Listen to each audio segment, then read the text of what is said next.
Hey, it's the Brian and Kindra Show. We are here to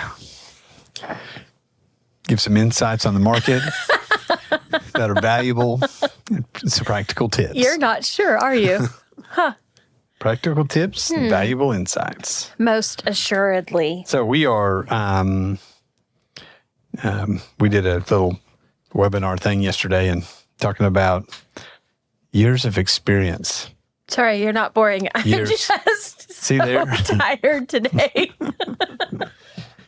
Okay, years of experience. Tell us about the webinar. So the webinar. So I realized that we have some, it's funny, I called them preschoolers. So we have You called the people on the webinar preschoolers? No, the people in our office. Oh. So if you think about, we've got a 2-month-old and a 1-year-old and a 2-year-old. Okay. Yeah. And a 4-year-old. So. What? I thought, well, Cassie's 4 years. Oh, a 4-year-old. I thought you said 40-year-old. And No, I'm 40. like, hey, man. Hey, no. We have a 50-some-year-old. And so, but yeah, it's talking about experience. So we're going to get right into it because that's what we're talking about today. Yeah, let's do it. Okay, so I'm excited about today. So we've been really trying to just make sure that everyone is aware and understands that there are changes coming about. Yep. To our agents that are part of the National Association of Realtors. I do think I'm not sure if we really hit on that. The majority of realtors in this area are realtors that are associated with the National Association of Realtors. If they're not, then none of the stuff that we've talked about really applies to them. Only just the like the disclosure brokerage duty still does because that's a real estate required form. Right. But the buyer broker agreement is not going to be required unless they are part of the NAR. Right. Although my guess is if OREC, Oklahoma Real Estate Commission, if OREC has made that available, they probably think it's a good idea to use it. They're probably, yeah. And I'm assuming they're going to follow suit and you'll make it a law for everybody in the state. So I would think at our so last too. meeting, the lady was talking about they are in negotiations to make all Oklahoma real estate contract forms non-negotiable for the state of Oklahoma. Say what that means. So if you're non-negotiable as in a buyer can't change anything on the contract, or that all licensee would be all using the licensees exact have same, to use the same contract. which would be pretty cool. It'd be okay. I think there are I think it messes some things up, like auction contracts aren't the same as a purchase contract. Right, absolutely. Land, which we have land and recreational farm. We have all kinds of different contracts. So I think if they're going to do that, I think there's going to be some kickback because I know some of those, you strike everything in the whole contract, so why have it? if you're writing one for a auction type situation. Right.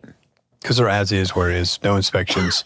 You have to do inspections, and the abstract's usually already updated, so there shouldn't be title issues. Right. So, it's a totally different ballgame. That's true. So if they do require it, they'll do some changes. But I do think it makes it even more uniform across the board. It would. Mm-hmm. Yeah.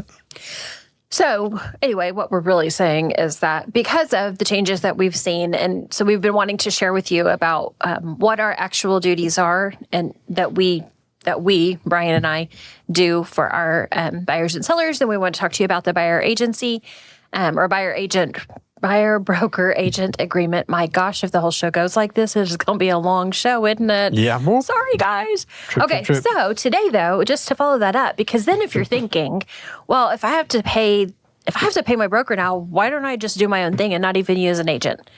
And I think that's always been kind of a thought process for sellers, but now it's even more, I think, probably going to be coming up in a buyer's mind too. So this is actually drawbacks of selling without an agent, but almost every single thing on this page goes right back to also what are the drawbacks of not using an agent if you're buying a home.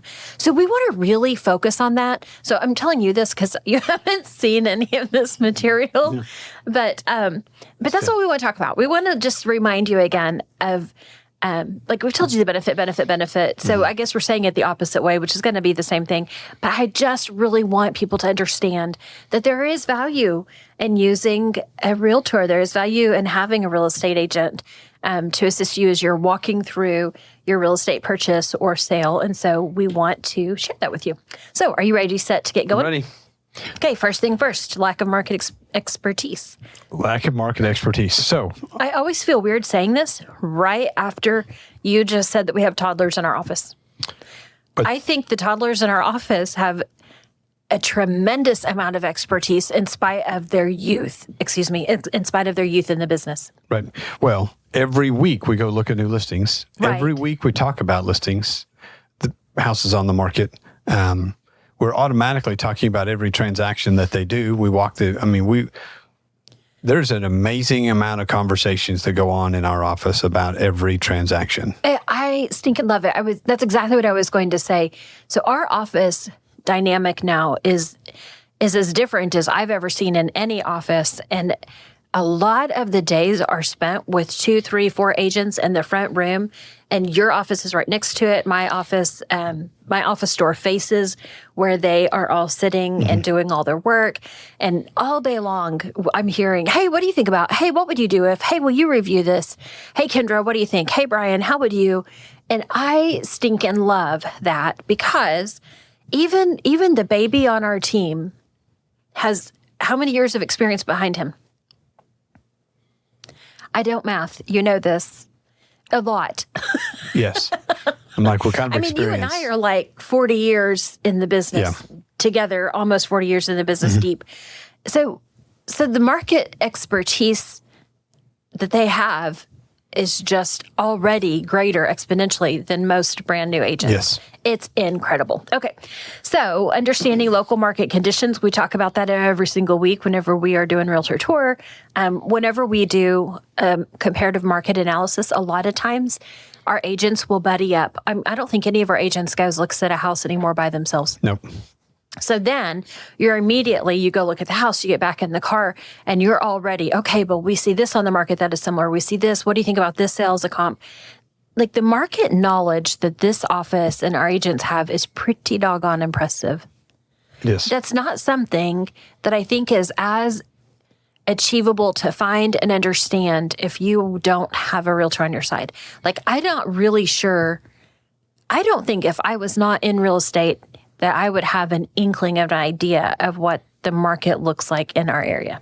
Right. People are like, I just had conversations even this week, like, man, I can't believe the market's so bad. I'm like, it's weird. We just sold 18 houses in the last 45 days, or 18 transaction sites. I don't know if I'd call that bad. I don't think we're not crashing, and prices aren't shooting through the roof, and we're not multiple offers. I think we're just still steady. So people's taking the national news and bringing it to Woodward doesn't work. And I have a lot of people will say, man, I can't believe how many houses there are in the market. And we still have, 50, 60 houses on the market, which is really low for our area. Like, we really want to see 80 to 100 houses on the market to have a better inventory for buyers to choose from. Right. So market expertise is super important, buyer or seller, so that you know exactly where things are and what's happening around you before you make your real estate decisions. So on sellers, overpricing your property. Or under. So this is really interesting. I don't know if you knew this or not. Yesterday, our new agent had his, next week, this will air, so a week ago, our agent had his very first closing, and he said that they had actually been marketing it independently for less money than what he ended up listing and selling it for. I'm talking to the tune of like $20,000. Wow, did you know that? I did not know that. Like, bless his heart, he went in and he did his job. He said, hey, guys, I'm not sure that you're marketing this at the appropriate price. Can I do a CMA? And he does a CMA, and he says, I think we could sell it for this. Gets it under contract within 2 weeks and closes for $20,000 more than what they anticipated. That's awesome. My gosh, that is so cool. Now, I think that's kind of unusual for our area. Yeah. But it was beautiful to see and so exciting to recognize what an even greater reward. I'm not sure how long they'd been marketing it. I did see it for sale by owner, but I didn't. I had no idea. I didn't mess. He said that you stayed. I went, what? Like, yeah, man. Yes. So underpricing rare, but man, I've done a few. It does happen. I've listed a few where the for sale by owners I'm not sure 20,000, but I've made them a little more money, but that's especially on that price range of house. Oh gosh. Okay. So the opposite of this for a buyer. So how do we give the value of over underpricing homes for buyers? And I think that comes in that buyer, you just tell us, hey, I want a CMA before I make an offer on this. Yeah. Where does this really lie in your opinion? And then we can give them some solid facts. Well, it compares to A, B, and C on list comps. So, I mean, you already know which one you prefer, so you see some value there. But on the sold comps, we see that it really comes in at what we would have considered this as a probable sales price. Okay, well, I want to offer X, Y, or Z. And so I think that is something that I'm not sure the buyers even know that they can do. And I say, we don't do that very often, but we do it in our head. Oh, without a doubt. We're like, we may not put it on paper, but we're like, oh, okay, well, this house, you see the price of this one, and then look at the one down the street, and what are the attributes of each house, and why is this one better, and why is this one worse, and do you think they're worth the same amount of money? And then, so we do it, but we can make it official. I mean, some of them, we've done a few because we need to make sure that we're right. On target. Okay, next up, missing the mark on staging or repairs. So these are, again, drawbacks of selling or buying without an agent. So on the selling side, a drawback, I think a lot of sellers, it seems like we're seeing more sellers that are more educated and knowing pre-pack. But there's still some sellers that just don't understand the very importance of just cleaning out, getting as much of themselves, their pictures, their like most eccentric pieces. Man, the cleaner that you can make that space, the better it is for a buyer to imagine themselves in. And then our last transaction, not our last, one of them this year, one of the 50, where we went in and repainted the whole house. And we told the gentleman, we said, hey, listen, I think that when you pull up to your home, it just has a dull look to it. It's not very sharp. It's not very eye-catching. It doesn't have there's just no draw to it. And people right now do not want to spend a dime. I just spent an hour with a customer, and I said, listen, I've shown your house 15 times. And the first thing when they walk with me, what do you see when you walk up to this door? I'm like, man, the wood's about to fall off the house. I'm like, yeah, everybody's scared of the amount of work they're going to have to do to it. And I said, for this much money, I've got a guy that said he'll fix all of this stuff. And then let's pull it off the market. Let's set a month. Let's get all this done, and we'll put it back on the market. Absolutely. It will be fresh and shiny. It'll be awesome. It'll do. Yeah. Definitely. So that's the truth of it. So that's the value that an agent would have for a seller. So on the flip side, and repairs for sellers. Repairs. Just being able to say, hey, you really got to get that fixed. Right. Or don't put blue carpet in your house. I mean, so those types of things. Well, even above and beyond that, a lot of times the seller will say, well, I'm not going to put new carpeting in. I'll put in the wrong color. No, you won't. Just let us show you which one to put in, and it will be fine. Because most buyers are not going to come in and go, oh, I hate neutral carpet. Right. I've never heard a buyer say they hated neutral carpet. They're going to say, I don't want carpet or I don't want hard floors. You have a 50-50 shot. So you already have carpet. Let's get the right kind. Right. Okay. But on the flip side, for a buyer, the value of an agent, when it comes time to negotiate that TRR, I think my favorite thing that you do, because you're the best at this. Like, I do not think, I mean, I would really argue that most agents really do not have the knowledge base that you have of how to handle repairs, what's big, what's not big. We've had some interesting conversations over the years. I love the way after our inspections that you meet the inspector and the buyer and you go through the whole thing with them. It's like it immediately puts everything on a level playing ground and the buyer can go, oh, I can handle that, as opposed to, oh my gosh, the house is falling down around us, because the inspection reports are terrifying. And whenever they can go look at it with you and with the inspector there to kind of go, yeah, that's exactly what I just said. It's so helpful. That's the value of an agent for a buyer. And then for the connections seller, same thing. Yeah, and then the connections to get them all fixed. So oh gosh, yes. There's a lot of things that can be fixed that look like a big deal that really aren't. That sometimes it's just, oh, let me go grab my screwdriver. Well, and let me just say too. So we had one of our buyers, one of my girls, texted earlier this week and said, my air conditioner is on the fritz and I need help. Okay, we got you, girl. And we did. So the value of an agent for either buyer or seller is that we don't quit when your contract ends.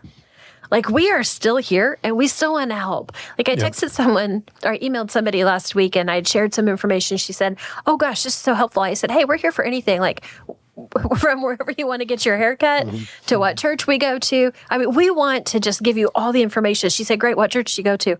And then a few days later, she said, who do you use for a mechanic? Yeah.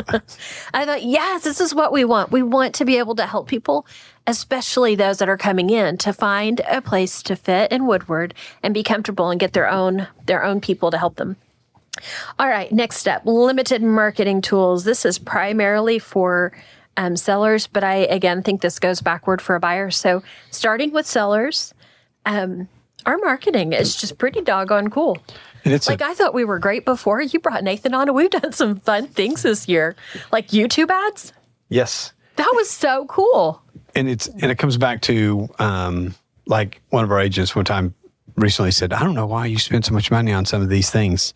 And I said it comes back to, as an independent agent, you can't do these things. As a group, we can invest in getting our name out and what we do and how we do it, and just go out and be seen everywhere, because we know we'll take care of our people. Right. And we do feel like we're the best, and we do feel like that there's no doubt our service, if you get anybody on our team, everyone on our team is going to take care of you. Yes, without a doubt. And so the limited marketing, as if you're just selling your house on your own, Like, you're kind of limited to your very own scope. we spend thousands of dollars a month on marketing, Right. which if you had one house to sell makes no sense. Right. So we take little pieces and spread it out, and that's where we can get it. We can do the YouTube ads, and we can do the billboards, and we can sponsor all your kids that walk in here for all of their things, Last week it was a softball. Yeah. Yeah. Softball Love it. banner. I think there's about 6 of them last week. It's the start of school, so they are hoarding in right We're now. going to get busy. Yep. All right. But here's limited. So limited marketing tools for a buyer is actually the opposite. So if a buyer is looking on their own, it's the same, but it's not. So they can only see what they can see. Right. But whenever they have an agent, they've got somebody who's specifically always looking and always in the market. So that's one of the things I love about Realtor Tour. The agents that go on Realtor Tour, I really believe that's like fun to say really fast, Realtor Tour. Realtor. Like, it sounds like I'm saying nothing. Let me say that differently. Tour of new listings. Okay. Every Wednesday, there's a group of agents that meet together, and any of our Woodward, any of our MLS members could join and go on the tour of new listings. Our office is really good. 80% of our office is there every single week. Right. And some of them, sometimes like one will be there that might miss a week, but somebody else will miss that week. But this is such an advantage to our buyers and to our sellers, but especially even for buyers, because the agents that are there see the listings pretty quick when they come off the market. They get in their mind. And I don't know how many times we leave tour of new listings and I have a message. Hey, I want to show that house today at 3. I've got a buyer perfect for that house. Yep. That's what you want. You want someone who's going to different houses and going, oh, this is perfect for my little buyer Bob. That's what we want. That's what we want for you as a buyer. And that's what you want, buyer. You want somebody who's like always looking out for what you need. So that's where that comes in. Okay. Mistakes on legally binding contracts. Okay. I make them. No. I make mistakes. It's so true. But a lot of times between the two of us, we catch it quick. Yep. The other day, this is where it comes in. The other day, we had a heck of a transaction. Everybody was happy, but it took forever. Oh, man. I really didn't think we were ever going to get done. And then we had a little situation with an attorney, and I didn't have their contact. And so the seller had sent the information to the attorney saying, hey, I need some help to clear up this title defect. Evidently, somehow or other, he had sent it to the wrong email address. So nobody helped him because they didn't receive it. Mm-hmm. Then when they did receive it, it took another couple of weeks to get things moving. And when we finally got the document, I forwarded it to the closing company. And I am just going to admit right now, I did not read that full thing. I sent it on and said, can we close? She sent it to the buyer's attorney, who said, yes.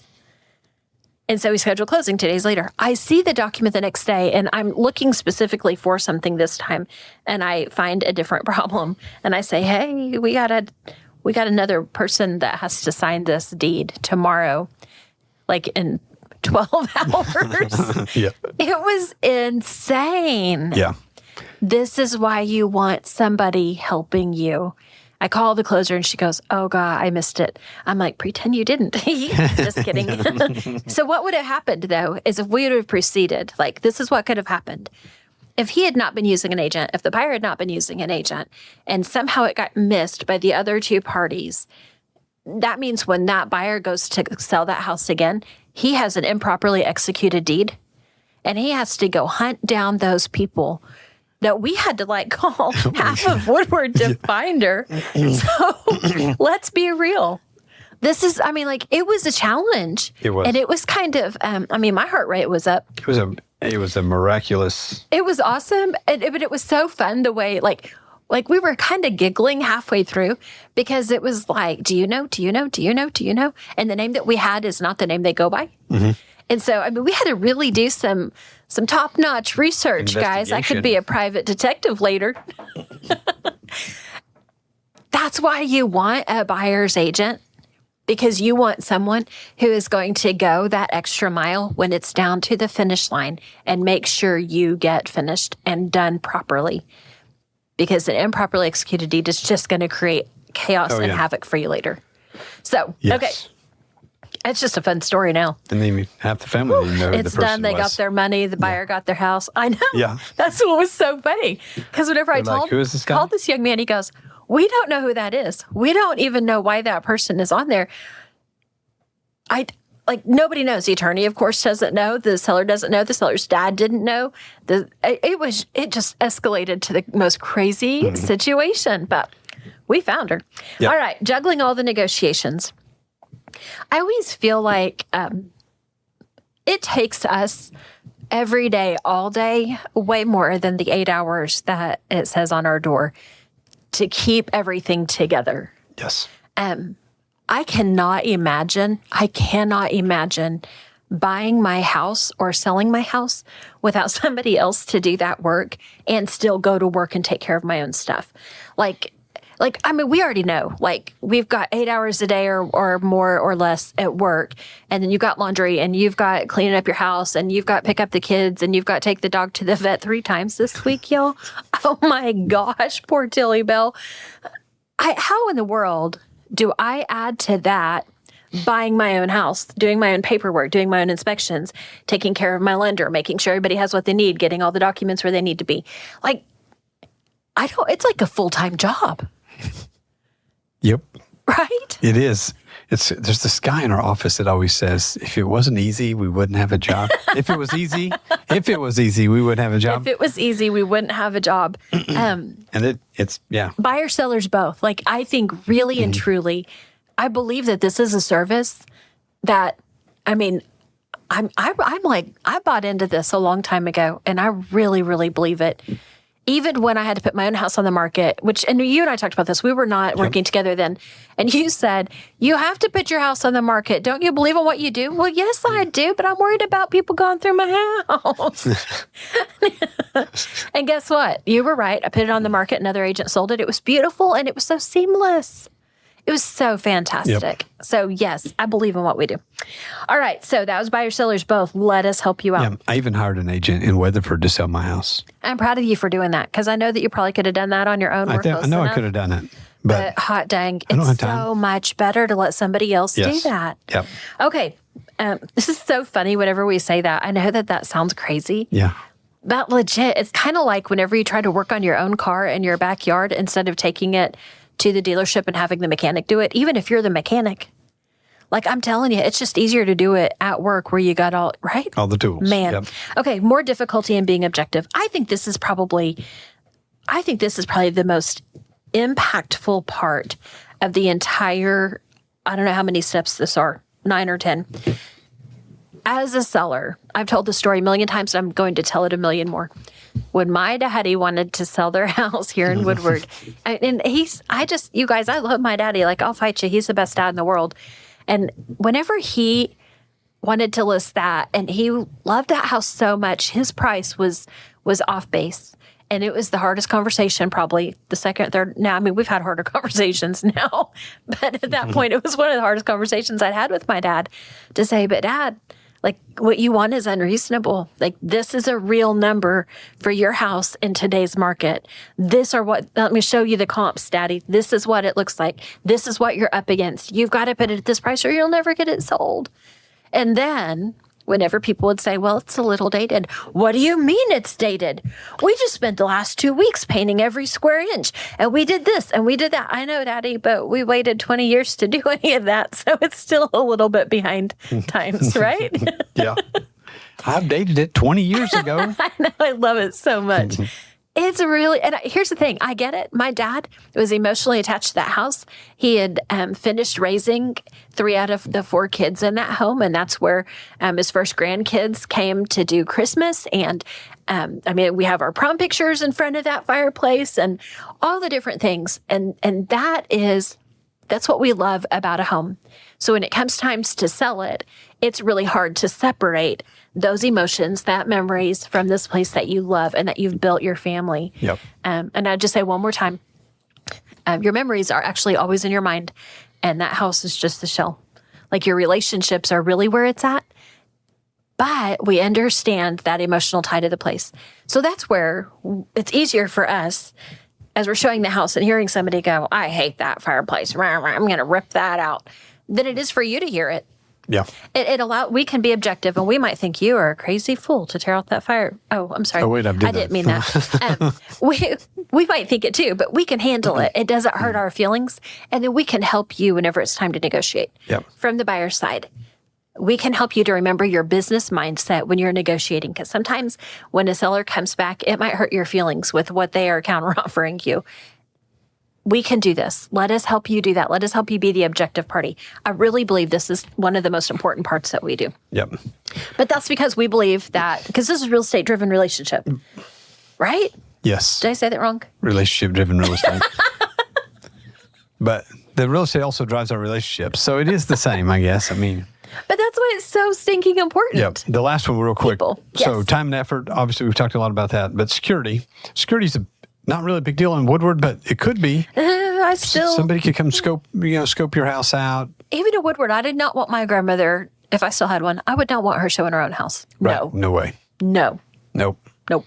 Very rare. I don't think we've had one-time accusations of somebody stealing something at an open house years and years ago. Obviously, we don't think it was real, but it could be done so easily. Yeah. So anyway, safety first. Safety first. That's us. Okay. I think we are out of time. We are. Thanks for listening. It's Brian Cook, 580-334-2303. And I'm Kindra Brown, 580-216-0090. All right. Thanks for listening. We'll see you next time.